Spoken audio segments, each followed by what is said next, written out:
Kasi hindi lang isang beses, dalawang beses. Una, akala nila may espiritu, ganyan-ganyan, kaya hindi sila nakakatulog. Tapos, ang kinakainis namin at kinakagalit ko ay bakit siya pumasok sa bahay mismo ni Joanna.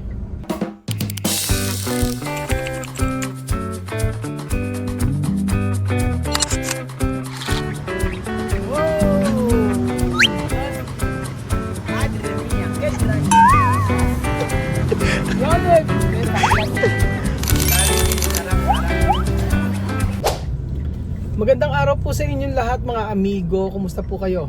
Kumusta po ang bawat isa? Kumusta po ang buhay-buhay natin? Dito naman po kami sa Nueva Ecija, tahimik at ganito ang buhay. Hay nako mga amigo.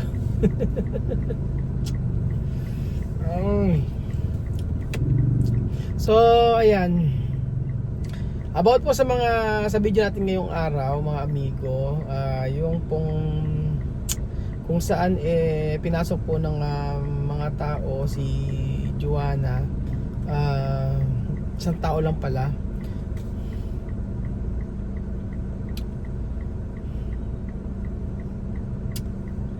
Ano yan,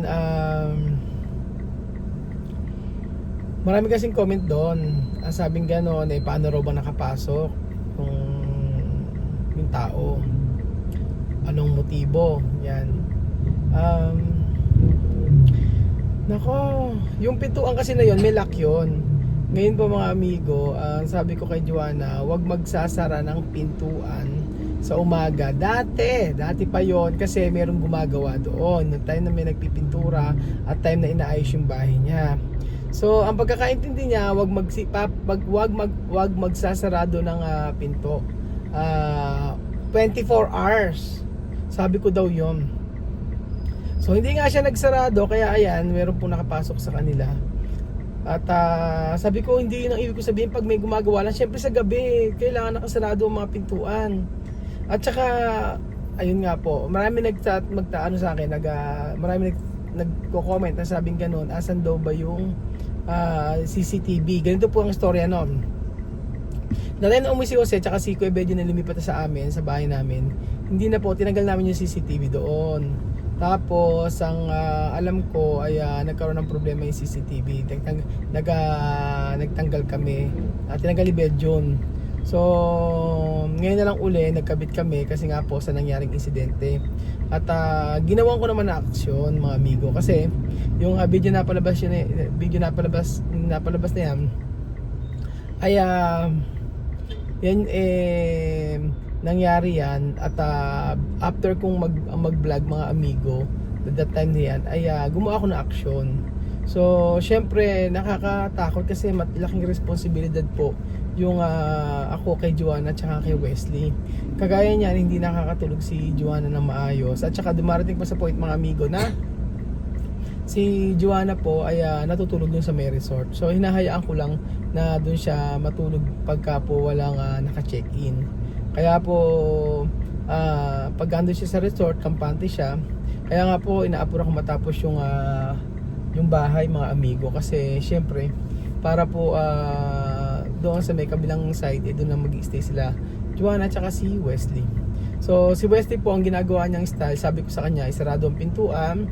Kasi po nakasarado ang pintuan tsaka yung bintana, kahit mag-ano yung tao o kakalampag. Kasi meron daw time na kinakalampag daw po yung kanyang kinakalampag daw po yung kanilang yung bintana ni Wesley.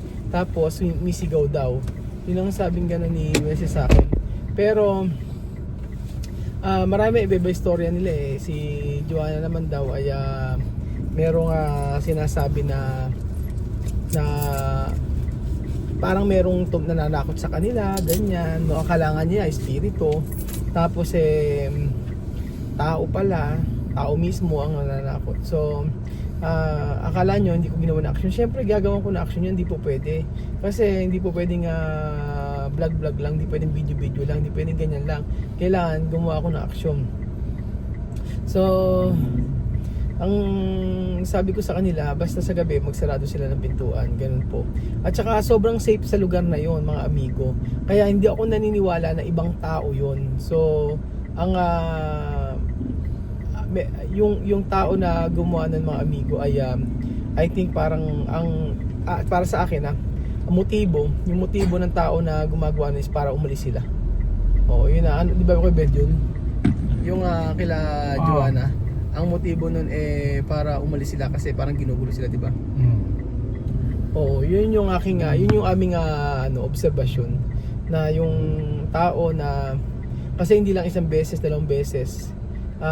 Una akala nila may espiritu, ganyan kaya hindi sila nakakatulog. Tapos ang kinakainis namin at kinakagalit ko ay bakit siya pumasok sa bahay ni mismo ni Joanna. Na hindi okay yun kasi private property yun. Wala kang karapatan na pumasok doon. Kung meron ang sinasabi daw ay kasi daw meron daw kesyo meron daw tao nakita, 3 tao daw at baka daw may nangyaring masama kay Wesley. Sabing ganun. So, ako naman hindi ako naniniwala mga amigo sa style niya na yon na sinabi. Kaya hindi naman ako nakipag-away mga amigo. Hindi ako nakipag-away na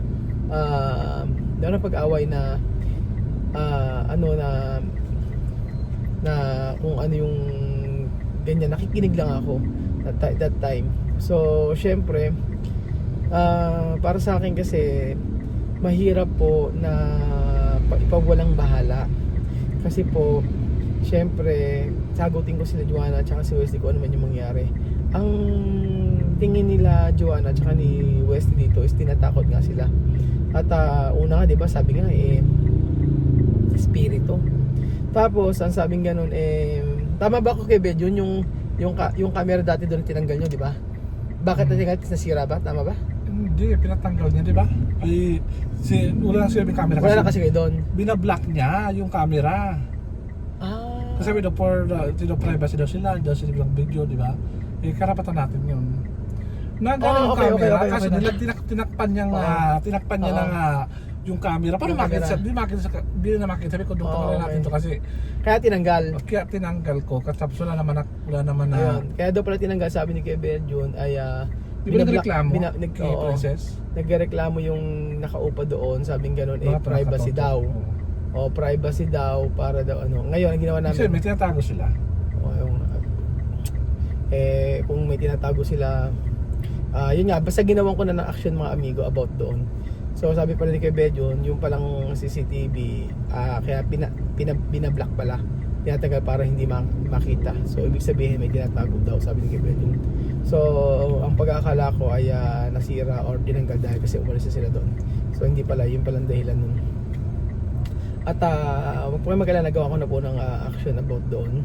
At maganda ka po kasi ma-vlog natin, malaman natin. Kasi tinanong ko kay Joanna, i-vlog ba natin, i-video ba natin yung about nangyari. Sabi niya, yes, kailangan mo i-video yan, kailangan mo i-vlog para at least meron kang proof na talagang may mangyari dito sa bahay.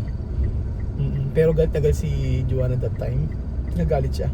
Sabi niya, hindi, walang tao dito, sabi gano'n. Oo, madaling araw na walang tao dito kung hindi ikaw lang, ganun. Kaya nga sabi ko, dapat po hindi kayo papasok sa sa lugar na to. Sabi ganun. Dapat po hindi kayo papasok basta-basta sa ano man yung mangyari dito sa ano man yung mangyari sa kanila, wala kayong karapatan na pumasok. Sabi kong ganun. Kaya po ako yung nung time na yon, umaga, ang aga-aga, madaling araw. Tapos pagkayari hindi raw siya nakatulog, hindi raw natulog si Joanna. Tapos nakalma ko naman siya, that time kinalma ko siya. Kinalma ko kasi syempre sabi niya ayaw niya na doon. Dumating nga sa point na sabi niya lilipat na. Naghanap na kami ng bahay, di ba? Ilang beses kami naghanap ng bahay kasi hindi sila mapalagay. So sabi ni Princess ay hindi po pwede na sila Joanna ang umalis diyan, di ba? Ganun. Kaya hindi dapat tayo ang mag-adjust, sabi ganun. Ganun po mga amigo. So ang ngayon, ang right now may time na hindi nga natutulog si Joanna, pero may time naman na kakatulog na siya. Kaya lang ang mahalaga dito ay nalaman namin na hindi man espiritu yung sabi ni Joanna na ganun, kundi tao mismo. So ang aming obserbasyon ay gusto silang paalisin sa lugar na yon para at least siguro baka malaya na silang gawin kung ano gusto nilang gawin doon. At base po sa mga ibang kapitbahay, mga amigo, ito po, base po sa ibang mga kapitbahay, yung tao po na yon ay wala pong kasundo o wala sa kasundo, kasi yung mga tao po kasi dun sa amin na yun, alos iba po hindi na po namin kakilala na. Kasi takang-taka kami, imposible ka ako na ibang tao yun gagawa sa kanila. Ibang tao, imposible na merong gagawa na tagalabas, kasi po pagka nagsisigaw ka doon, sigurado hindi ka po makakalabas basta-basta. Kaya mo ang sabi ko nilang kila Joanna, ganito, basta sa gabi maglalak sila ng pintuan. And then sabi ko kay Wesley, ikaw din ganun, kasi magkatabi sila si Wesley tsaka si Joanna ng bahay. Yun po. Sabi ni Joanna, hanapan ko nga raw siya ng bahay na titiran na magkasama sila at dalawang room, sabing ganun. Syempre hindi naman ganun kadaling humanap, kagaya nyo na nakita kami ang liit-liit, tapos ganun din, halos the same naman din, ba't dilipat pa sila, diba? Tapos meron kaming nakikita rito medyo malayo naman. Pag medyo malayo, abay hindi naman okay. Sabi kasi ni Joanna, gusto rin niya sa lugar na kung saan maraming tao. Ganun sabi. Iba nga siya, iba yung gusto niya. Ang gusto niya yung maraming tao. Gusto niya yung paglabas daw may kalsada, tapos marami. Kumbaga nasanay siya sa bata na ganun yung sa bata na ganun yung kanyang bahay na halos magkakasama, ang daming tao na magkakasama. So ganun. Kaya nga sabi ko sa kanila, hanggang dito kayo sa Pilipinas, responsibilidad ko kayo, kaya mag-iingat kayo. Tapos sabi ko, wag na sila lalabas pagkagabi. Yun yung kabilin-bilinan ko.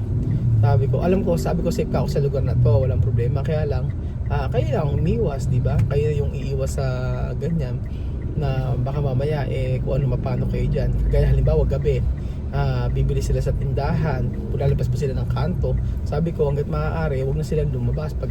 Kaya nga ginagawa ko, pagka kailangan nilang kumain or gusto nilang kumain sa labas, sasabihin lang nila sa akin. Tapos pagkayari, susunduin ko sila, hahatid ko pa sila kahit na gabi na. Syempre mas iniisip ko yung kapakanan ng mga to, kasi estranghero sila dito Kaya nga sabi ni Joanna, i-vlog mo yan, i-vlog mo, kasi para alam ng mga tao yung sitwasyon namin, sabi ganun. So in fairness naman mga amigo, mula nang nagawa namin na action, okay naman. So about sa action na ginawa namin, ay hindi ko kasi pwedeng sabihin dito mga amigo kung ano yung ginawa namin, but I'll make sure na okay naman na. I'll make sure na okay naman na, at titingnan natin ng mga ilang araw, ilang linggo yung mangyayari. Kung ano yung mangyayari para po makita natin na safe talaga sila Joanna doon. Kasi pag hindi talaga sila safe doon, wala akong choice kung hindi doon sila itira sa may malapit sa amin. Yun sa may malapit kay Chamercy. Pumayag naman na si Mama at saka si Princess, kasi kay Princess po yun na lupa. Sabi nga ni Princess sabi ni Princess, baka kung si Mama nga daw, si Chamercy nasa may ancestral house, doon na lang daw. Ayaw naman nila Joanna sa ancestral house, kasi tiniran nga daw ito nila dati nila kumbaga para sa kanila may mga paniniwala sila na kung ano mga amigo. May paniniwala sila na hindi nila gusto yung gano'n, yung natiran na tapos hindi naman sila in good terms. Yun yung hindi okay, na kaya ayaw niya na pumunta mag-stay o tumira sa may ancestral house. Pero sa totoo lang, gusto namin na doon na lang sana siya, kasi mas maganda sa may ancestral house. So ayun po mga amigo, grabe yung motibo, palalayasin sila doon para lang magawa nila yung gusto nila. Grabe, sabi ko nga ang bait ng mga tao, tsaka tahimik lang naman, hindi naman nag-iingay. Kaya pagtatanong ko kasi sila doon, kamusta ka ako sila Joanna, kamusta ka kayo doon? Iba mga kapitbahay ko kakilala doon, sabi ko wala naman, tahimik naman, okay naman sila doon. Ganon, puro ganon yung sinasabi.